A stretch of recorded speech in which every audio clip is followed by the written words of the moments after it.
नमस्कार, मैं श्रेया और आप देख रहे हैं city post live.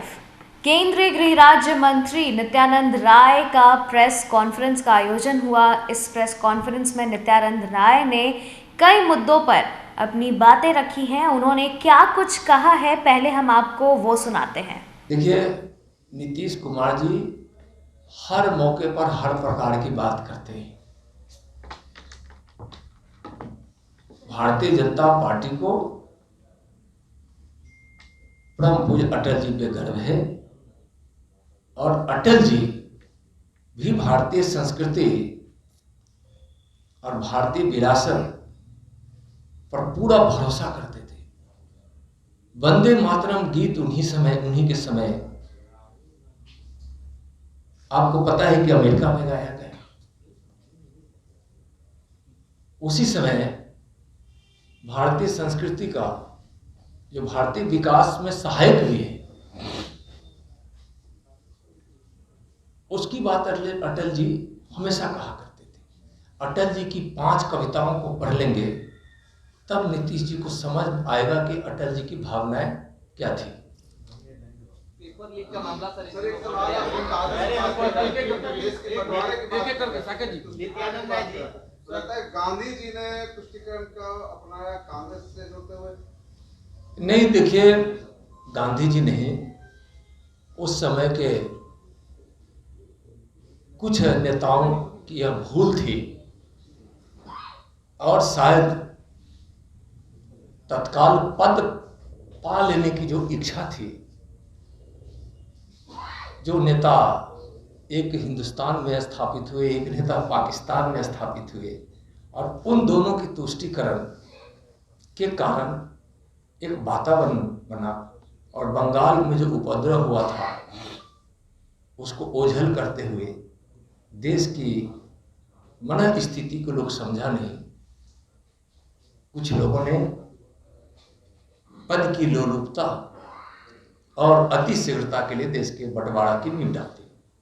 Rahul Gandhi ने ये कहा है कि अब्दुल बारी सिद्दीकी का आरोप है कि भारत में और खास करके बिहार में अब अल्पसंख्यकों का रहना मुश्किल है। केंद्रीय गृह राज्य मंत्री हैं आप, समूचे देश के लॉ एंड ऑर्डर और आर्मी के नागरिक की सुरक्षा की जिम्मेदारी आप पर भी है।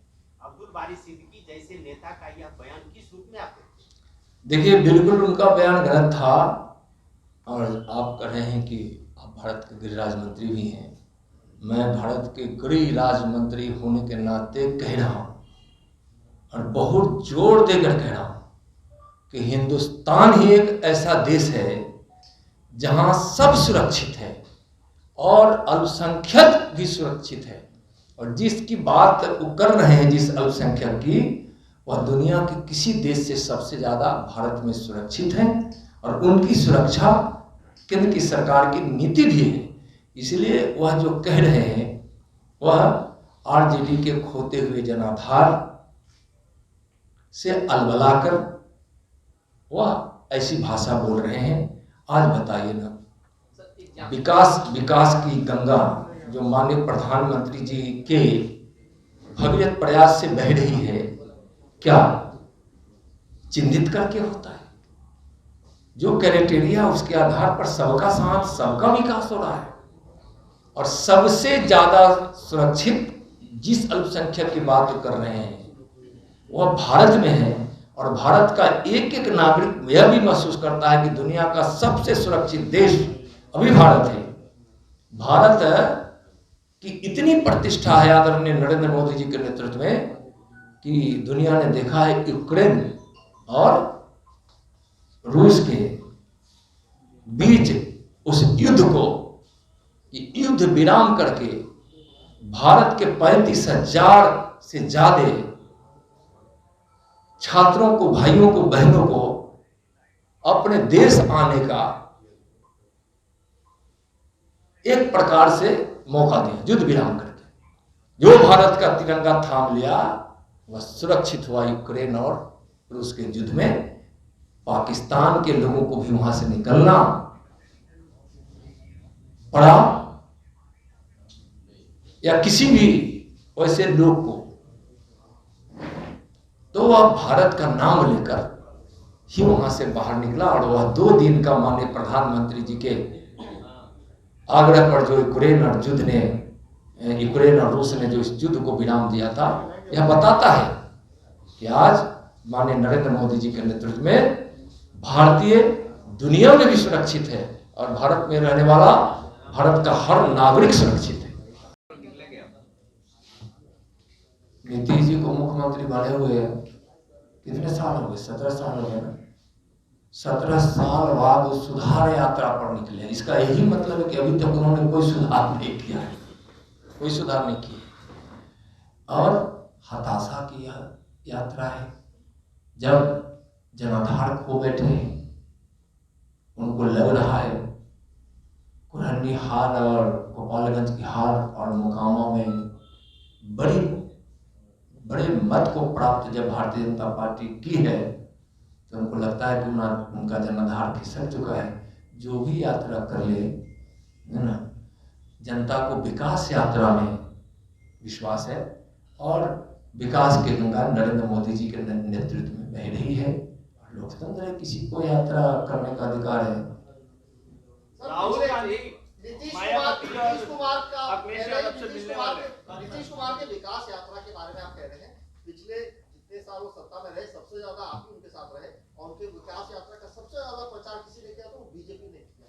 क्या आप लगता नहीं है कि आप अपने आप को ही कॉन्ट्रडिक्ट कर रहे हैं ये कह के कि नीतीश जी को विकास यात्रा पे निकलना? देखिए, जो भी विकास हुआ है ना, भले मुख्यमंत्री हो रहे हो, लेकिन बीजेपी के हमारे नेताओं और मंत्रियों के अथक प्रयास से हुआ है।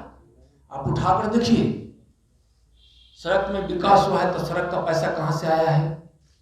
प्रधानमंत्री सड़क योजना से जब सड़कें बनी है तो अटल जी की दी हुई योजना को बड़ी मजबूती से माननीय नरेंद्र मोदी जी ने उसमें बड़ा फंडिंग करके देश के साथ साथ बिहार के ही सड़कों का उन्होंने ध्यान दिया है। रेलवे लाइन कितनी बनी है, बिजली कितना बना है, पंडित दीनदयाल उपाध्याय बिजली आपूर्ति योजना से कितना बिजली आपूर्ति के स्टेशन सब स्टेशन बने हैं, कितने तार बदले गए हैं, सिंचाई, किसानों को सिंचाई बिजली से मिले, बिजली से सुविधा उसकी उपलब्ध हो, इसके लिए गांव-गांव किसान के खेत तक पहुंचाने का प्रयास नरेंद्र मोदी जी ने किया है। आज बिहार सरकार का बजट देखिए, उसमें भारत सरकार का योगदान देखिए। तो यह जरूर आप कह रहे हैं कि हम ज्यादा दिन तक उनके साथ रहे हैं, लेकिन भारतीय जनता पार्टी राज्य, देश, विकास, जनहित, गरीब कल्याण के कामों में विश्वास करती है, वह उसकी नीति है। तो बिहार में आरजेडी के शासनकाल में जो तांडव हुआ, उस तांडव से बिहार जो बदनाम हो रहा था, बिहार बीमार पड़ रहा था, बिहार से पलायन हो रहा था, तो भारतीय जनता पार्टी को लगा कि परिवर्तन होना चाहिए और उस परिवर्तन के दौर में भारतीय जनता पार्टी का हक था कि जिस प्रकार से हम आरजेडी के शासनकाल के उस तांडव के खिलाफ जितना भारतीय जनता पार्टी के कार्यकर्ताओं ने अपना योगदान दिया है, परिश्रम किया है, बलिदान दिया है, जेल की यात्राएं सही है, केस मुकदमे उन पे हुए हैं, तो भारतीय जनता पार्टी भी दावा कर सकती थी। और उस समय नीतीश कुमार जी कहां थे? कांग्रेस के तानाशाह के खिलाफ बिहार में भी जब 1990 में जब सत्ता परिवर्तन की बात आई, तो सत्ता परिवर्तन में भारतीय जनता पार्टी की बड़ी भूमिका थी और उस समय श्रीमान लालू जी को मुख्यमंत्री बनाने में कैलाशपति मिश्रा जी के योगदान को, भारतीय जनता पार्टी को योगदान को कौन नहीं जानता है। तो उस समय कांग्रेस के तानाशाह के खिलाफ में जो परिवर्तन भारतीय जनता पार्टी बिहार की चाहती थी, उस समय लालू जी को नेता भारतीय जनता पार्टी मानकर बनाई। और जब लालू जी के तांडव, अराजक राज, भ्रष्टाचार से भरी इस आरजेडी की सरकार के सारे कारनामों के खिलाफ जब परिवर्तन की बात आई, तो भारतीय जनता पार्टी अपने सत्ता की मोह नहीं की, सत्ता का लोभ नहीं की और नीतीश जी को सत्ता सौंपी। आप उठाकर देखिए ना, कितने विधायक उसके थे, भारतीय जनता पार्टी के कितने विधायक थे, यह बिल्कुल यह संदेश है और यह बताता है कि भारतीय जनता पार्टी हमेशा जनहित के लिए, राज्यहित के लिए, देशहित के लिए काम करती है। और उदाहरण है, मायावती की सरकार उत्तर प्रदेश में भारतीय जनता पार्टी के सहयोग से पहली बार बनी। कांग्रेस के खिलाफ जब यहाँ कर्पूरी ठाकुर जी जब मुख्यमंत्री बने तो उसमें जनसंघ का सहयोग था। तो हम हमेशा कांग्रेस की नीति के खिलाफ रहे शुरू से रहे, और जनसंघ की स्थापना इसीलिए हुई थी। लेकिन लोहिया की विचारधारा, जयप्रकाश जी की विचारधारा, जो कांग्रेस के खिलाफ की विचारधारा थी, उस विचारधारा पर राजनीति करने वाले लोगों ने कांग्रेस के साथ समझौता किया। इसका मतलब है कि उनकी कोई नीति नहीं है। लोहिया जी को उन्होंने धोखा दिया है, उन्होंने समाजवाद को धोखा दिया है, उन्होंने जयप्रकाश नारायण को धोखा दिया है, बिहार और देश को धोखा दिया है। तो यह लोगों के द्वारा किए गए कारनामों और उनके इतिहास के पन्नों को उलटिए तो पता चलेगा कि कौन क्या चाहता है। हम हमेशा कांग्रेस के विरोध में थे और कांग्रेस के विरोध में आज भी हैं। और ये लोग कांग्रेस के विरोध करते थे और जब कुर्सी की बात आती थी तो कांग्रेस से समझौता कर लेते थे। उसी तरह से आज सत्ता में बरकरार रहने के लिए तुष्टीकरण की नीति को अपनाकर बड़ा गर्व करते हैं कि मैं तुष्टीकरण कर रहा हूं। लेकिन महागठबंधन के लोग कह रहे हैं कि बीजेपी विपक्ष में ही रहकर अच्छा काम। ने कहा कि अटल जी के आदर्श को हम मानते हैं। आप कहां तक मानते हैं कि नेता जी उनके आदर्श को मान के चल रहे हैं? अच्छी बात है। शब्दों से अटल जी के आदर्श को जो मानने वाले लोग हैं, वैसे लोगों से मैं आग्रह करता हूं कि शब्दों के साथ साथ अपने व्यवहार में, आचरण में और दायित्व में अटल जी के आदर्श को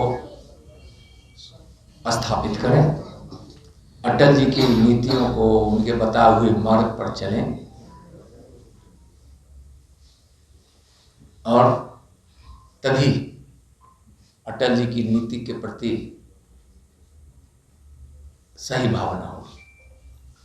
अभी जो बैठक हुई और तैयारियां हुई है लोकसभा चुनाव को लेके, उस पर रिएक्शन था और प्रदेश अध्यक्ष आरजेडी कह रहे हैं कि दंगाई पार्टी है और ये कुछ भी कर ले इनका चेहरा उजागर होगा।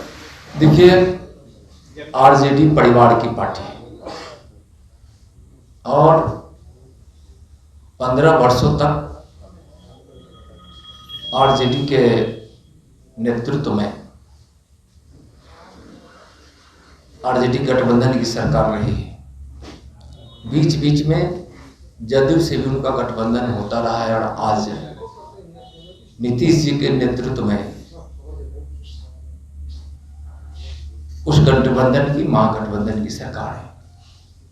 उनका आरोप कि दंगाई की पार्टी है, तो भाई वह तुष्टीकरण की भाषा है। वोट के लिए दंगाई कहते हैं और उनको विश्वास है कि हम बीजेपी को दंगाई कहेंगे तो वह तुष्टीकरण के भाव के आधार पर जिस वोट को हम खुश करना चाहते हैं वह खुश होगा और वह वोट हमको मिलता रहेगा। लेकिन उस प्रकार के तुष्टीकरण से इस देश को बड़ा नुकसान हुआ है। हमारे आज़ादी के अमर शहीद दीवानों ने, स्वतंत्रता सेनानियों ने जब इस देश की आज़ादी की लड़ाई लड़ रहे थे तो किसी ने नहीं सोचा था कि देश का बंटवारा हो जाएगा। बंटवारा का आधार क्या बना? तुष्टीकरण। पाकिस्तान किस आधार पर बना, हिंदुस्तान किस आधार पर बना, यह पूरा देश और पूरी दुनिया जानती है। अब इस देश के लोग समझ रहे हैं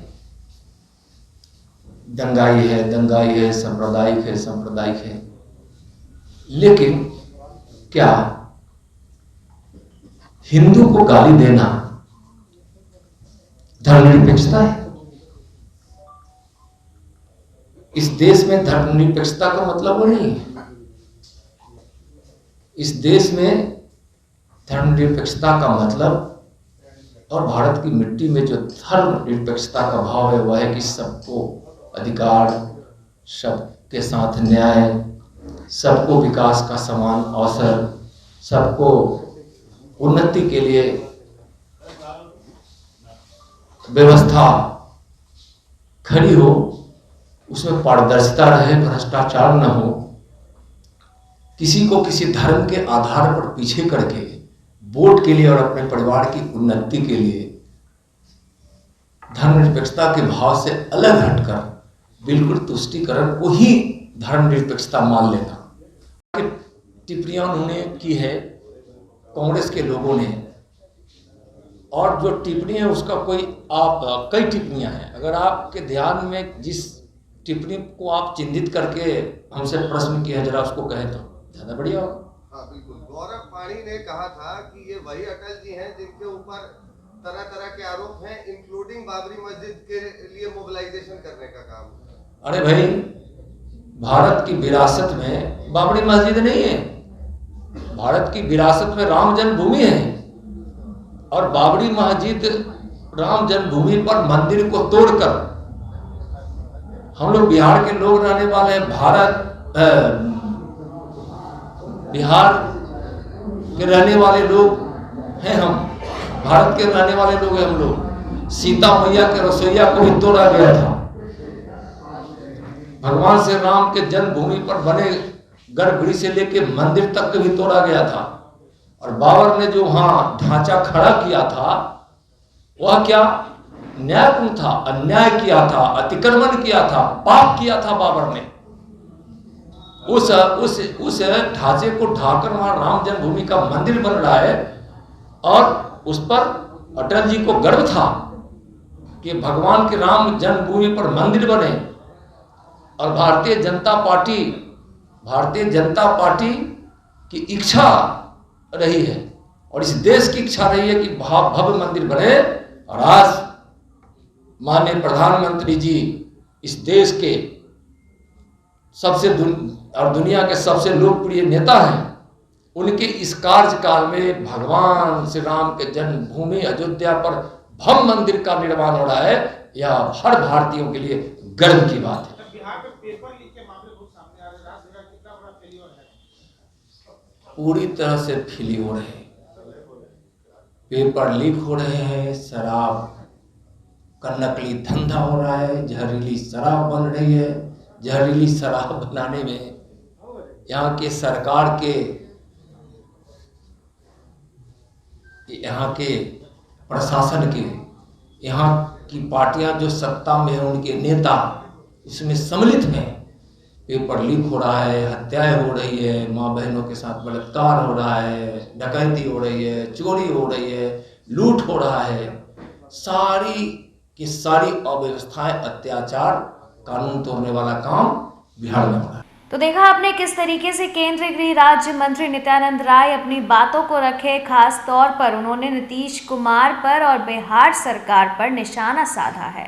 उन्होंने साफ तौर पर नीतीश कुमार को कहा है कि कल अटल बिहारी वाजपेयी की जयंती थी, इस पर उन्होंने श्रद्धांजलि दी है। और नीतीश कुमार ने जो अपना बयान दिया था कि अटल बिहारी वाजपेयी के आदर्शों पे वो चलते हैं, तो उन्होंने उस बात पर अपनी टिप्पणी देते हुए कहा कि अगर वो उनके आदर्शों पर चलते हैं तो अपना आचरण भी उस तरह रखे, अपना व्यवहार को सुधारे और अपनी बोली को ठीक करे। तो इस तरीके से उन्होंने कई बातें कही हैं। बिहार सरकार पर भी निशाना साधते हुए कहा है कि बिहार में भी कई सारी कुव्यवस्थाएं हो गई हैं जो उसे अब ठीक करना चाहिए बिहार सरकार को। तो फिलहाल इस अपडेट में इतना ही। बने रहें सिटी पोस्ट लाइव के साथ। इस वीडियो को लाइक करें, शेयर करें और चैनल को सब्सक्राइब करना ना भूलें। धन्यवाद।